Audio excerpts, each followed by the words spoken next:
Only in the last 100 years has the human race begun to ask the question, were we always human?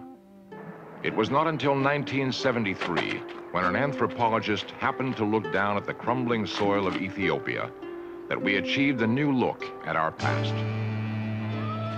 A single broken bone can sometimes be a time machine. Did it transport us to a moment when the link between man and ape walked the earth?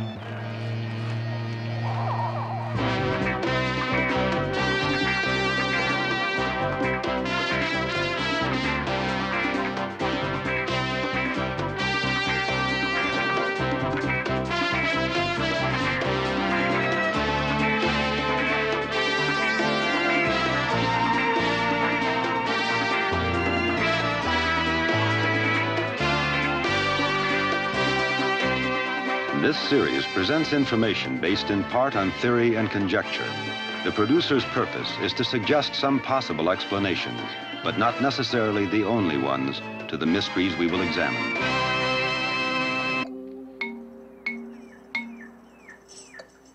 The Great Rift Valley of East Africa extends 1,000 miles to one of the most desolate spots on Earth, the Afar Triangle. In 1973, a French-American team began to search the area, which they suspected could be rich in pre-human fossils. What they found may have pushed the story of humanity back to 3.5 million years ago.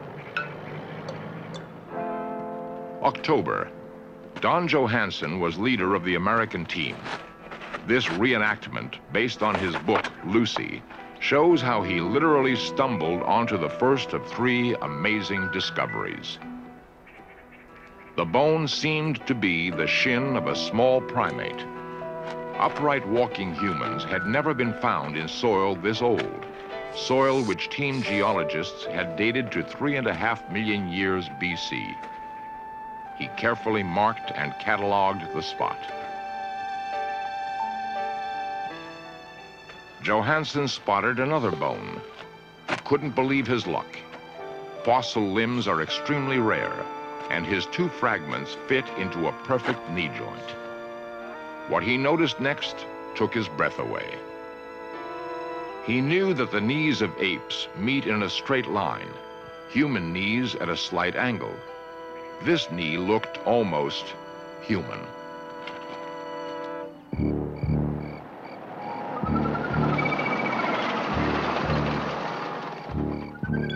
That evening, Johansen and one of his graduate students snuck outside of camp to a nearby Afar burial mound. Johansen kept insisting he had to find a human femur for comparison. The student was worried. The Afar zealously guard their ancestral mounds. If the anthropologists were caught robbing graves, they might be shot, or worse.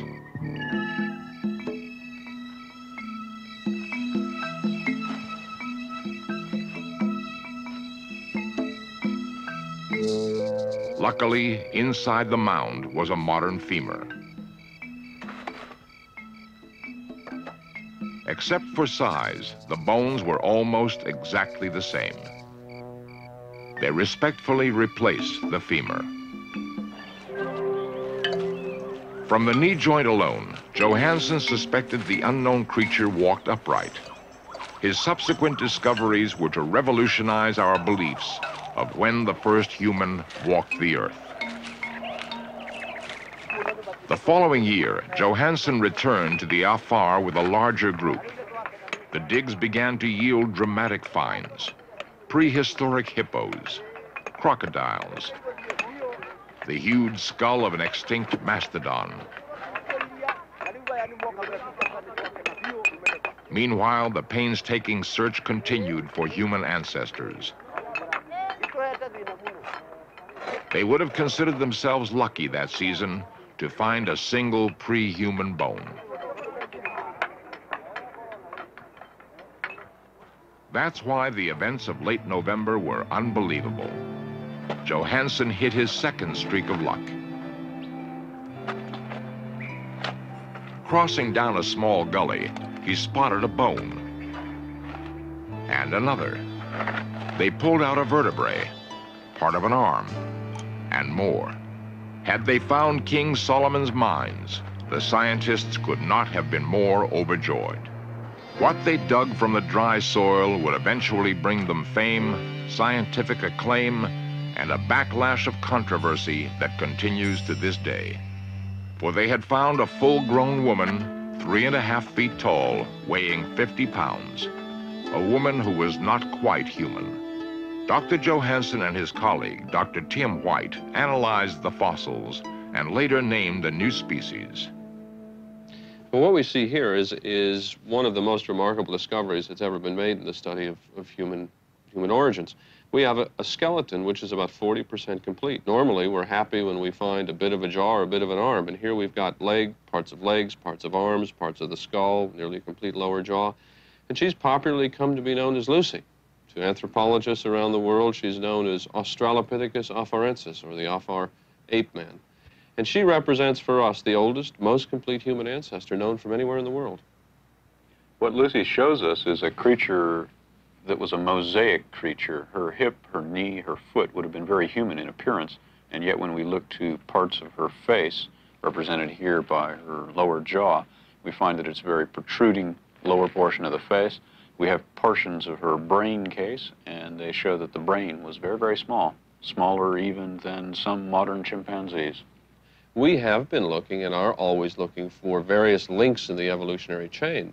And one of the interesting links in the evolutionary chain, which has been filled by the discovery of Lucy, is this intermediate form.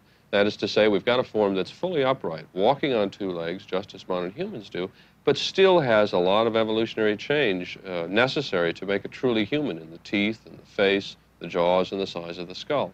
So here we have essentially found a very interesting and provocative link between something that was partly human and partly ape-like. What did Lucy look like? No record of skin color or hair density remains. This reenactment is one possible interpretation. In the hostile environment around primitive African lakes, frequented by large predators, Lucy's upright walking may have offered a new talent for survival. For the first time in primate evolution, the hands were free, hands which were shaped just like ours.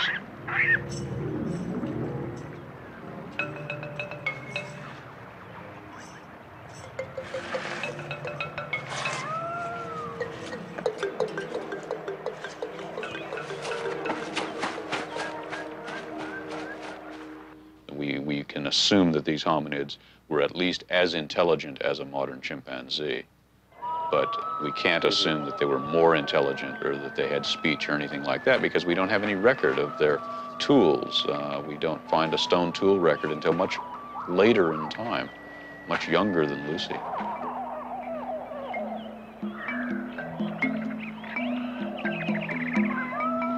The upright walk of a human, the strength and agility of an athlete, and the brain of a chimpanzee. Could Lucy talk? Could she reason? Could she remember the past and plan for the future? According to Johansen and White, not very much. The talent for stone tool making would not come for another 1,000,000 years. In that sense, Lucy was still an animal.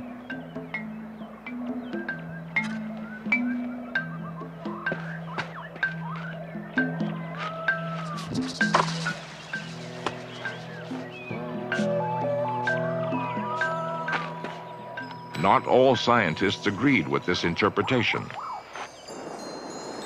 A year after the Lucy find, Johansen was again in the field, seeking more evidence, and again he struck gold. A movie crew was present when his team unearthed an entire pre-human family, at least a dozen who somehow perished together. In the years since this monumental discovery, scientists are still arguing its meaning. Some experts claim the bones represent not 1, but 3 species, that Lucy was completely human, that Lucy was a knuckle-walking ape, that Lucy's family evolved into humans. The controversy continues. If Lucy is our predecessor, and if the date of her life and death and 3.5 million years is correct, this little creature who lived without speech or reasoned thought would be the ancestor of me, of you, of all of us, 200,000 generations removed. 1 million generations before Lucy, fossil fragments have been found of little primates called Ramapithecus. The theory of evolution claims these monkeys as our ultimate ancestors. A few footprints in Texas rocks, however, might prove that Lucy doesn't belong to us at all, that evolution is wrong and the Bible right.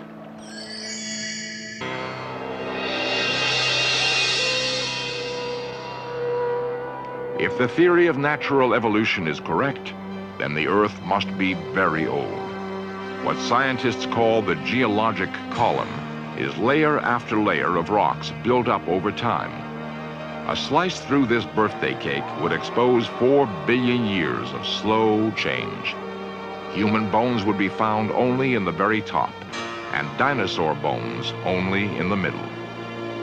Today, most scientists would agree. Most, but not all. A growing number of scientists who call themselves creationists interpret these strata very differently. They believe the world and man were created about 10,000 years ago, and most of these rock layers were deposited during Noah's flood.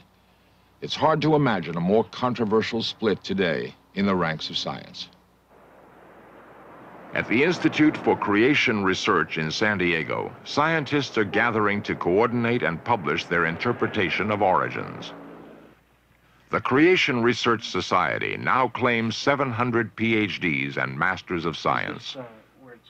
John Morris is one of their experts in geology. I feel that humans lived throughout the entire geologic column, and that the geologic column could very well have been, and in fact I feel was, laid down by a single major hydraulic catastrophe. Dr. Morris was principal investigator on one of the most amazing bits of creationist evidence ever found, the footprints in the Paluxy River in Texas. It was about the turn of the century, 1908, something like that, when there was a major flood on the Paluxy River. And the people then began to see markings in the rock that they had never seen before and didn't understand. They were these huge prints of these bird-like creatures with 3 toes, things of this nature, and soon people figured out they were dinosaur footprints, and it was an amazing find. Discovery of the dinosaur prints attracted many scientists to this rural area. Some of the huge tracks were removed to various universities, and some were sold on the black market. Today, the area is incorporated into Dinosaur State Park to protect the remaining tracks. The giant reptile prints are fascinating, but other nearby tracks are more difficult to explain. Creationists claim they are human footprints in the same Cretaceous layer, placed at the same time as the dinosaur prints. Yet the theory of evolution insists humans and dinosaurs never coexisted. This, I think, is one of the main evidences for the revision of the geologic column. To find humans and dinosaurs together is totally incompatible with our modern-day concepts of evolution and uniformitarianism. Then, evidence came to light that some of the prints may have been fakes. A team of creationists excavated, attempting to answer once and for all the charges of a hoax. Throughout the 60s and around 68 to 71 or so, there was a whole lot of activity at the Paluxy River to uncover new prints, go back into the river, to turn over new rock shells where the river has not been before, where there's no chance of carving. These prints are inside, in place, and there's no chance that they were carved. These are prints as they were laid down in the original mud, which later turned to limestone. 6 new trails were exposed, startling evidence for the creationist claim. The Bible tells explicitly the creation of the world, not in 4 billion years, but in 6 days. For creationists, there is only one origin of the species: divine creation. Animals were made in their own kind, and Adam was fashioned from dirt in the image of God. For evolutionists, blind chance changed simians into sapiens. Dr. Duane Gish, a biochemist, has written that man did not evolve, that fossils such as Neanderthal and Lucy are misinterpretations of deformed humans or extinct apes. I believe that these creatures, such as the Australopithecines, were apes, not intermediate, and they were certainly not men. The primates make up one of the 32 orders of mammals, and as George Gaylord Simpson, one of the world's leading evolutionists, has stated, every one of these 32 orders of mammals have appeared with their distinct ordinal characteristics already complete. In other words, from the very start, when the first time you see a bat, it's a bat. A whale is a whale, a primate is a primate, and a hoofed animal is a hoofed animal. And there are no transitional forms, no intermediate going back to their supposed ancestral order. The Paluxy prints are one of many claims which have fired a recent scientific controversy. A controversy which is often very heated. Well, I think that the only place that we have definitive evidence for humans and dinosaurs existing together is in cartoons. And essentially what we're looking at probably is somebody's attempt to pull a joke on scientists. Science, by their definition, is the attempt to explain everything without a supernatural. Now, to me, that is incompatible with science as it calls itself a search for truth, because if there is truth outside the naturalistic scheme of things, then any attempt to explain things without a supernatural element is doomed to failure. And I feel that much of evolution science is doomed to failure because of that very assumption. It may be that those human footprints that are there, I've not seen them, were simply carved in the same rock levels in which you found dinosaur footprints. Right. These have never been published in the scientific literature, and scientists have never been invited to critically examine the footprints. Now, and until that happens, we would welcome an opportunity to go and look at these footprints and to investigate them personally. Most of the journals that publish scientific literature are committed to an evolutionary position, an evolutionary framework. And articles that would be antagonistic toward that viewpoint would seldom be approved for publication. On many occasions, creationists have written to journals to publish articles, or even letters to the editor, that sort of thing, and very, very seldom are they published. There's a sense that people say there's this discontinuity between the family of man and the family of apes, but if we look at extant forms, living forms today, and we study the anatomy, we study the biochemistry, we study the blood, we study the actual DNA sequences, we find out that there is a lot of overlap between apes and humans, and obviously somewhere in the past they shared a common ancestor. Now the similarities in the proteins, of course, are not startling. That we would predict that on the basis of creation, because we are living in the same world, we are drinking the same water, eating the same food, breathing the same air, we have exactly the same metabolic problems. We believe God, the Creator, then, having solved these problems, would have essentially used the same solution in each case. But the distinguishing features between man and chimpanzees are really startling. Of course, he has a brain about 1/3 of ours, and the many other characteristics of chimpanzee, tremendously different than man. He has no ability to speak. He does not think abstractly, does not think into the future, does not think about the past. Very, very different from man. He is indeed an animal. We are human. Okay, one of the things that modern creationists are trying to do is to masquerade under a banner called scientific creationism and act as though they are actually scientists working within the scientific forum. This is not true. In fact, what these people have are a set of beliefs, usually based on the chapter of Genesis in the Bible. And instead of testing their propositions and trying to answer questions, they already have the answers, and they're not asking any questions. There's no way that we can construct testable scientific theories about origins. Evolution is no more scientific than creation, and it's certainly as religious. It is a basic dogma of humanism, atheism, agnosticism, and things of that nature. The debate has moved from the laboratory to the classroom to the courtroom. It was once thought settled. It probably never will be. Those scientists who espouse evolution and those who believe in creation will probably never close the gap. Hopefully, they can agree on one point. Science needs healthy skepticism. And we shouldn't forget the famous Nebraska man, based upon a single tooth found in western Nebraska in 1922. Some of the world's greatest authorities were very excited by this discovery, and they were convinced it was part of a primitive subhuman ancestor of man. And the Illustrated London News had their artist draw a picture of this creature. It turned out to be very manlike. Showed a picture of the man and his wife and the tools that they were using based upon this single tooth. However, a few years later, they discovered the skeleton of this creature, the remainder of the skeleton, and it turned out to be neither a man-like ape nor an ape-like man. It turned out to be a pig. Now, again, the startling thing is that great authorities had mistaken a pig's tooth for an evolutionary form of man. Now, they were honest scientists. They were very good scientists and very careful scientists. What had happened? You see, this is what they had wanted to find, this is what they had expected to find, and therefore this is what they tended to see. The search for the missing links of our origin will continue.